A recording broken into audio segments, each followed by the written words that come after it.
예수께서 마태의 집에서 앉아 음식을 잡수실 때에 많은 세리와 죄인들이 와서 예수와 그의 제자들과 함께 앉았더니 아멘. 오늘은 18번째 시간으로 예수님의 교제, 특별히 사랑의 교제의 모습을 우리가 한번 살펴가 보려고 합니다. 여러분, 교회 안에서의 교제라고 말하게 되어질 땐 헬라어 원문 그대로 코이노니아라는 말을 많이 씁니다. 그래서 교회 안에서 어떤 전도회라든가 아니면 어떤 그 작은 조직들이 모여서 나누고 교제하는 그것을 코이노니아라고 말을 하게 되어지죠. 근데 여러분, 세상에서 말하는 친교와 교회 안에서 말하는 교제는 완전히 다릅니다. 그저 만나서 커피 마시고 밥 먹고 등산 가고, 이거는 그냥 동호회, 마음 맞는 사람들이 자기들이 하고 싶어하는 일을 하기 위해 모이는 모임에 불과한 거죠. 자기들의 유익을 위해서 어떤 그 목적을 가지고 자기들을 위한 너와 나, 이게 다. 근데 교회 안에서의 코이노니아는 너와 나를 떠난 제3의 무엇이 전제되어야 그게 진정한 교제 코이노니아가 되어집니다.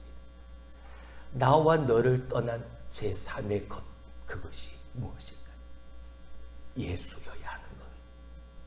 너와 나 사이에 예수가 없는 만남은 아무 유익이 없는, 신앙 안에서, 교회 안에서, 공동체 안에서의 코이노니아는 반드시 그 속에 예수 그리스도가 계셔야 하는. 할렐루야.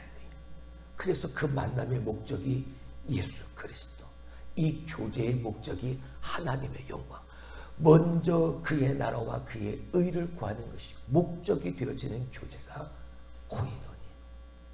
헬라어 원문이 말하고 있는 진정한 교제. 자, 오늘 예수님의 그 코이노니아를 한번 우리가 깊이 들여다보려고 하는 거예요. 미국 샌프란시스코 시애틀로 가는 도로변에 보면 레드우드 스테이크 파크 주립공원이 있다고 합니다. 유명한 공원이라고 하죠. 이곳에는 엄청나게 큰 나무들이 굉장히 많이 있다고 합니다. 그중 어떤 나무는 밑둥을 뚫어서 차들이 지날 수 있는 터널을 이렇게 만들었습니다. 어마어마하죠. 그 둘레가, 그 크기가. 심지어는 장정 20명이 손을 잡고 둘러서야 겨우 두를 수 있는 엄청나게 큰 나무가 수두로 빽빽하게 있는 공원이라고 합니다. 학자들이 왜 이곳의 나무들이 이렇게 굵고 클 수 있는지를 연구하기 시작했습니다. 그리고 그 뿌리를 한번 캐보자, 뿌리를 한번 밝혀보자, 한번 들여다보자 해서 이 나무의 뿌리를 헤쳐보았죠. 그랬더니 보통 나무들의 뿌리는 깊숙이 들어가 있는데 이상하게도 이 레드우드, 이 나무들은 다른 겁니다. 어떤 나무를 뿌리를 봐도 깊이 들어간 뿌리가 없는, 뿌리가 다 옆으로 퍼져 있는, 각각의 레드우드 뿌리가 서로 옆에 있는 나무와 굳건히 연결되어져 있는 것을 발견하게 되어졌죠. 옆에 있는 나무와 뿌리로 연결되어져 있으니까 덩치가 아무리 커도 서로 의지할 수 있었다. 그렇습니다. 저 레드우드처럼 서로를 붙들어주고 용기를 주는 교제가 필요합니다. 끈끈한 교제의 끈은 서로를 지탱해 주어서 넘어지지 않게 해주기 때문인 거죠. 저 뿌리의 역할을 우리는 예수 그리스도라 말하네. 너와 나 사이에 저렇게 이렇게 저렇게 얽혀있는 저 뿌리 같은 예수 그리스도가 서로가 서로를 끈끈이 연결해주는 저 뿌리가 되어지기에 믿음 안에서 신앙 안에서의 우리는 흔들림 없이 올곧게 신앙생활 할 수 있게 되어지. 이게 진정한 코이노니아. 하나님은 우리를 기뻐하십니다. 그분은 우리와 교제하기 위해서 우리를 창조하셨고 우리에게 복을 주셨습니다. 볼품없고 값싼 해달의 검은 가죽과도 같이 보잘것없는 우리를 아름답다 그렇게 우리를 칭하셨습니다. 그분은 우리와 사랑을 나누시기 위해 준비하시고 우리를 초청하십니다.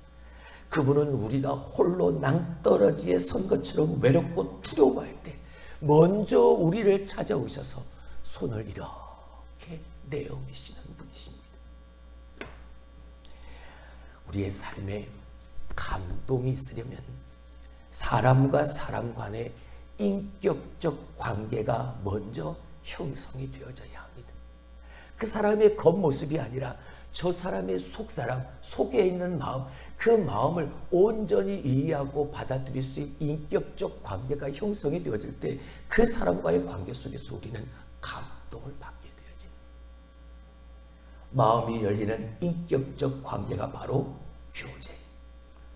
그래서 사람들은 교제하길 기대하고 자신을 받아줄 사랑의 공동체를 기대하는 것.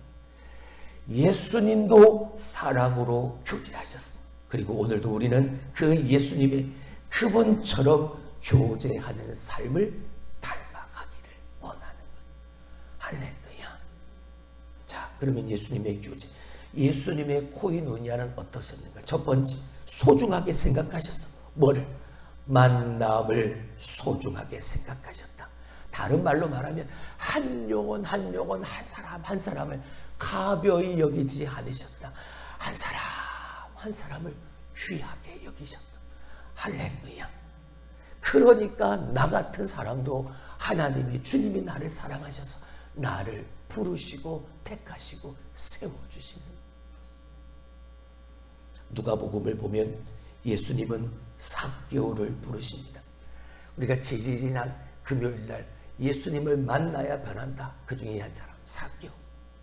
예수님을 만나기를 원하는, 예수님 한번 보기를 원하는 간절함으로 뽕나무에 올라 예수님을 기다렸던 그 삭개오. 지나가시다 그 뽕나무 밑을 지나가시면서 삭개오의 이름을 불러주신 예수. 저기 뽕나무 위에 올라간 사람, 키 작은 사람 내려오세요. 이게 아니라 삭개오야. 그의 이름을 불러주신. 명찰을 달고 있었던 것도 아니고 어떤 인식표를 가지고 있던 게 아니에요. 어떻게 예수님은 저 삭개오의 이름을 아셨어요? 한 사람, 한 영혼, 주님은 다 아시고 그 소중히 여기시고 그를 찾아가 만나주시는. 사람들이 예수님께서 그 삭개오의 집에서 하루를 유하시겠다 하시니까 난리가 났습니다. 예수님을 비판하기에 이르죠. 예수님은 그 사람들의 비판까지 다 감수하시면서 그의 집에 머무셨습니다. 그날 삭개오의 가정에 회개가 일어나고 변화, 역사가 일어나 그의 가정이 구원받게 되어주는 놀라운 하나님의 함께하심의 그 은혜를 누리게 되어집니다.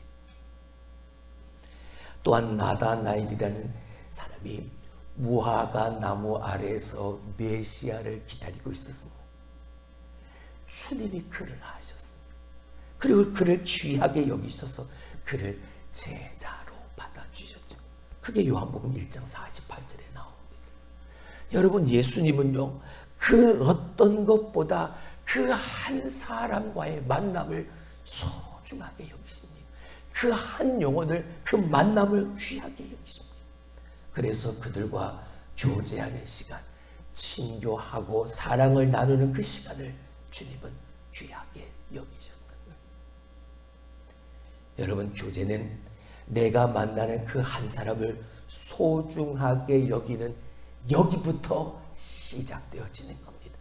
코이노니아는 한 사람 한 사람 그 만남을 소중히 여기셨던 예수님처럼 오늘 내가 만나는 그 한 사람을 통해서 그 속에서 나와 너를 벗어난 제3의 무엇 하나님의 존귀한 역사가 이루어질 수 있도록, 아니 이루어질 수도 있기에 내 인생에서 귀하지 않은 만남은 없다, 귀하지 않은 교제는 없다, 그래서 너무나도 소중하다, 여기까지 나아가는, 거기부터 시작이 돼요.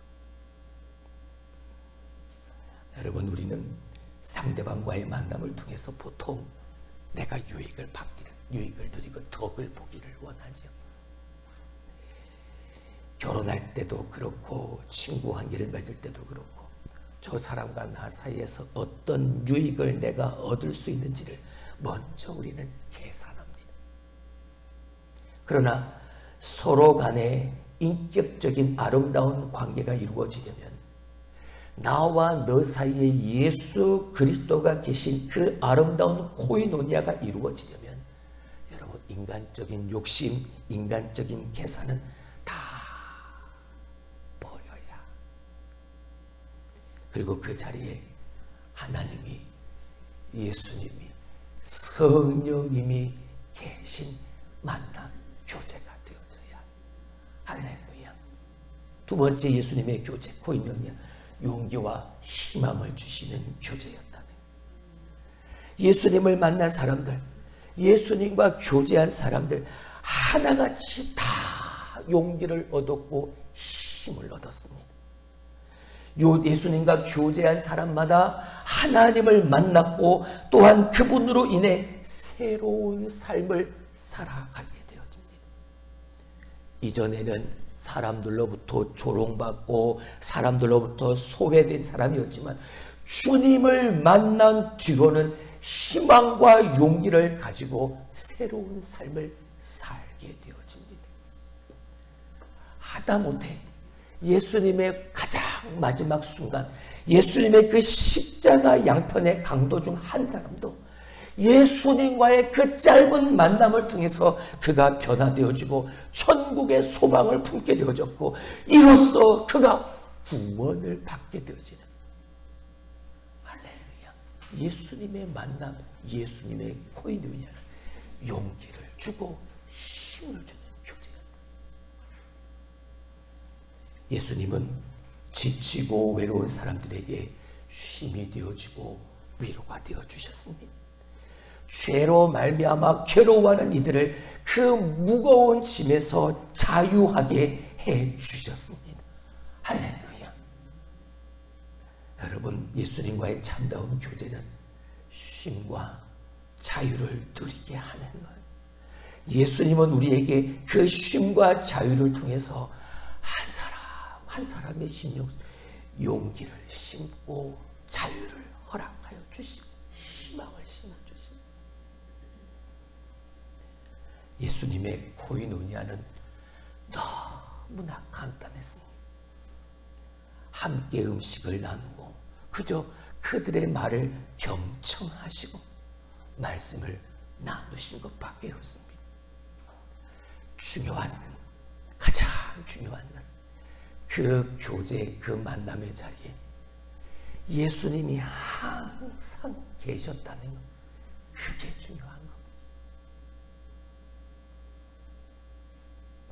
수많은 모임과 교제가 있더라도 여러분 그 안에 예수님이 없으면 껍데기에 불과합니다. 예수님은 우리의 모든 것에 참된 기쁨의 근원이 되어지십니다. 참된 생명이시고 또한 그분 안에 생명의 길이 있고 구원의 길이 있습니다. 그래서 예수님과 교제하는 사람마다 용기를 얻고 힘을 얻을 수 있는 거죠. 예수님과 코이노니아 교제한다는 건 그분의 능력이 우리의 삶을 통해 나타나는 것이고 그 나타난 삶을 통해 예수 그리스도를 닮아간다는 것을 의미합니다. 그러므로 진정한 행복의 비결은 예수님과의 만남에 있는 겁니다. 예수님과의 교제에 있는 거예요. 날마다 주님과 교제한다면 예수님이 성부 하나님과 성령 하나님과 완벽하게 하나 된 교제를 이루셨던 것처럼 하나님과 내가 하나 되어진 참된 은혜, 참된 평화를 누릴 수 있다는, 이게 예수님이 우리에게 보여주신 진정한 교제의 두 번째 모습입니다. 자, 세 번째, 예수님의 코이노니아는 격이 없었다는 것, 차별이 없었다는 거죠. 마가복음 2장 15절의 말씀을 한번 보시겠습니다.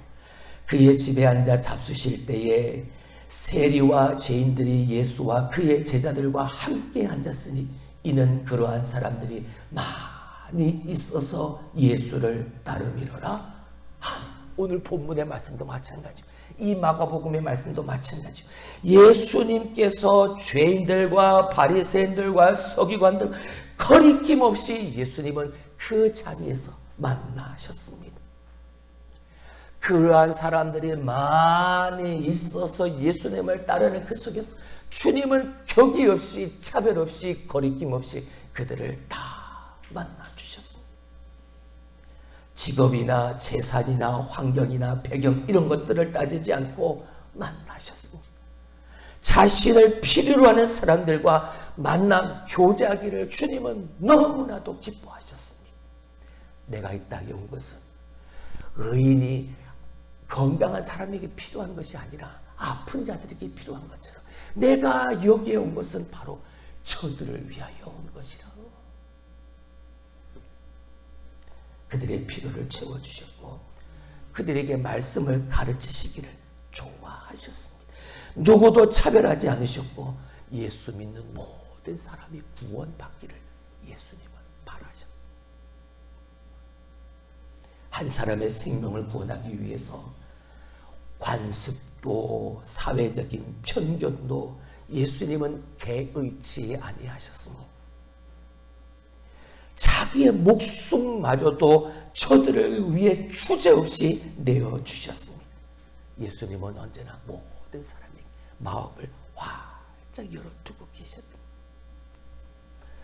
여러분, 세상적인 교제는 무언가를 받으려는 것이 먼저 기대하는 것이라면 예수님과의 만남, 예수님과의 교제, 예수님이 가운데 계신 코이노니아는 아무런 조건이 없는 한없는 사랑을 나누는 교제여야 주님이 그렇게 하신 것처럼 여러분, 오늘 내가 만나는 사람이 그 사람이 가난한 사람이든 부유한 사람이든 지위가 낮은 사람이든 지위가 높은 사람이든 상관없이 격이 없이 거리낌 없이 누구든지 소중하게 여길 수 있는, 그리고 그렇게 여기는 코이노니아 교제와 만남이 있길 주님의 이름으로 축원합니다. 자, 네 번째, 예수님의 코이노니아, 관용과 용서가 포함된 교제였다는.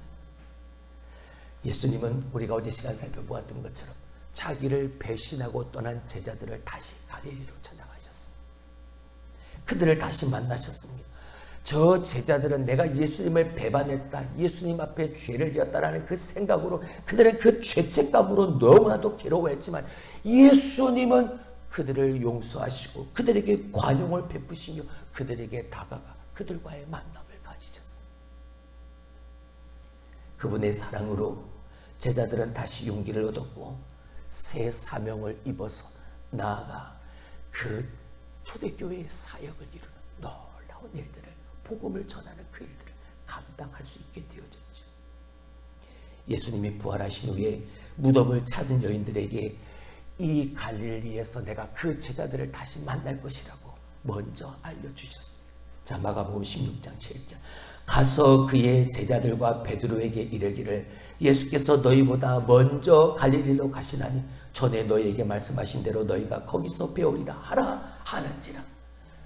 오늘 성경은 분명히 말하죠. 누구에게요? 그의 제자들과 베드로에게.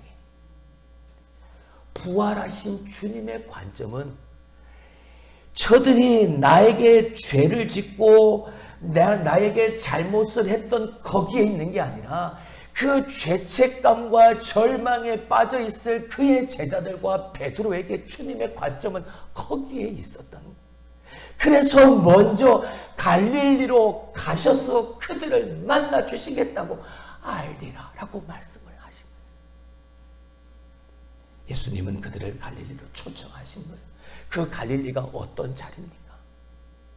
주님과 처음 만났던 교제했던 그 자리. 지금까지 그들은 사람을 낚는, 고기를 낚는 어부였는데 이제는 내가 너희를 사람을 낚는 어부로 만들어주겠다 약속하신 바로 그 자리. 그렇게 사람을 낚는 어부로 부르신 그 자리. 그들과 말씀을 나누시던 그 자리로, 바로 그곳으로 그들을 부르신. 특히 깊은 시리에 빠져있을 베드로를 향해서 그 베드로를 생각하시는. 그리고 요한복음 21장에 예수님은 그 베드로에게 사랑을 물으셨고 그를 용서하시고 그를 새롭게 격려하셨던. 그리고 자신을 의심하는 도마를 예수님은 역시 관용의 자세로 대하십니다. 그리고 그에게 믿음의 사람이 될 것을 권면하셨죠. 요한복음 20장 27절 도마에게 이르시되 내 손가락을 이리 내밀어 내 손을 보고 내 손을 내밀어 내 옆구리에 넣어보라. 그리하여 믿음 없는 자가 되지 말고 어떠한 자가 되라? 믿는 자가 되라. 여러분, 예수님께서 도마의 손을 잡고 자, 내 손을 봐. 그리고 그 손을 여기 옆구리에 한번 넣어봐. 관용의 모습입니다. 믿지 않는 도마는 용서하는 모습입니다. 믿지 않는 자가 되지 말고 믿는 자가 되라 라고 주님은 말씀하십니다. 예수님과의 만남의 자리에는 용서가 있고 관용이 있습니다. 제자들이 그랬던 것처럼 그 자리에는 치유가 있고 회복의 역사가 일어나는. 예수님과의 그제 마지막 5번째 예수님과의 만남은 섬기고 나누는 그 일을 기뻐하시는 교제였다. 예수님은 사랑하는 사람들과 교제하기 위해서 예수님은 친히 음식을 준비하셨습니다. 그리고 사랑하는 사람들이 그것을 먹고 또한 그것 가운데서 즐거워하는 것을 주님은 기뻐하셨습니다. 사랑하는 사람들에게 음식을 나누고 사랑하는 자들의 발을 씻기시고 결국에 그 사랑하는 자들을 위해서 당신의 생명까지도 내어주는 것 기뻐하셨습니다. 그분은 주는 것에 기쁨을 하셨고 또한 제자들도 그 주는 것의 기쁨을 누리기를 원하셨습니다. 그래서 제자들은 예수님과의 그 만남, 예수님과의 그 교제를 통해서 섬김과 나눔의 기쁨을 알게 되어졌죠. 그래서 그들이 초대교회 속에서 보인 모습이 뭡니까? 사도행전 2장 44절에서 47절 믿는 사람이 다 함께 있어 모든 물건을 서로 통용하고 또 재산과 소유를 팔아 각 사람의 필요를 따라 나눠주며 날마다 마음을 같이하여 성전에 모이기를 힘쓰고 집에서 떡을 떼며 기쁨과 순전한 마음으로 음식을 먹고 하나님을 찬미하여 온 백성에게 칭송을 받았다. 할렐루야. 주님의 그 섬김과 나눔을 기뻐하시는 그 예수님의 삶을 그대로 본받아서 그 베품과 섬김의 기쁨으로 초대교회 안에서 이러한 역사가 일어난. 더 중요한 것은요, 이 기쁨의 소식이 날마다 구원받는 사람을 뭐하게 하셨더라? 더하게 하셨더라. 할렐루야. 이게 섬김과 나눔이 있는 교제의 진정한 코이노니아의 힘인 겁니다. 사도들이 교회의 이름으로 어려운 이웃들과 나눔으로 아름다운 공동체, 그 사랑의 아름다운 공동체를 이루어낸 것이죠. 예수님을 닮아가는 삶을 통해. 여러분, 교회는 이런 아름다운 믿음의 장이 되어져야 하는, 우리 교회가, 섬기는 여러분들의 교회가 그런 교회가 되기를 주님의 이름으로 축원합니다. 말씀을 맺습니다. 여러분, 우리는 한 사람과의 만남을 소중히 여기는 그리스도인이 되어야 합니다. 저 레드우드 나무처럼 서로 끈끈한 교제를 통해서 세워주고 버팀목이 되어주는 그런 관계가 된다면 주님이 기뻐하시고 하나님이 기뻐하시는 아름다운 공동체를 이룰 수 있습니다. 예수님은 그를 만난 모든 사람에게 용기와 희망을 주셨습니다. 그리고 그들의 말을 경청하셨고 그들의 필요를 간파하셔서 먼저 도움의 손을 내밀어 주셨고, 그리고 예수님은 격의 없는 교제를 나누셨고 바리새인도 서기관도 장로도 조롱받는 세리도 어느 누구도 차별하지 않으시고 다 만나주셨고, 예수님처럼 내가 만나는 한 사람을 소중히 여기고 그 만남을 통해 그를 세워주고 그의 말을 경청함으로 그를 배려하고 그를 격려하고 그의 위로를, 그의 필요를 채워주는 예수님을 닮아가는 삶이 나타나고 드러나는 교회가 되고 그런 여러분이 될 수 있길 다시 한번 주님의 이름으로 축원합니다.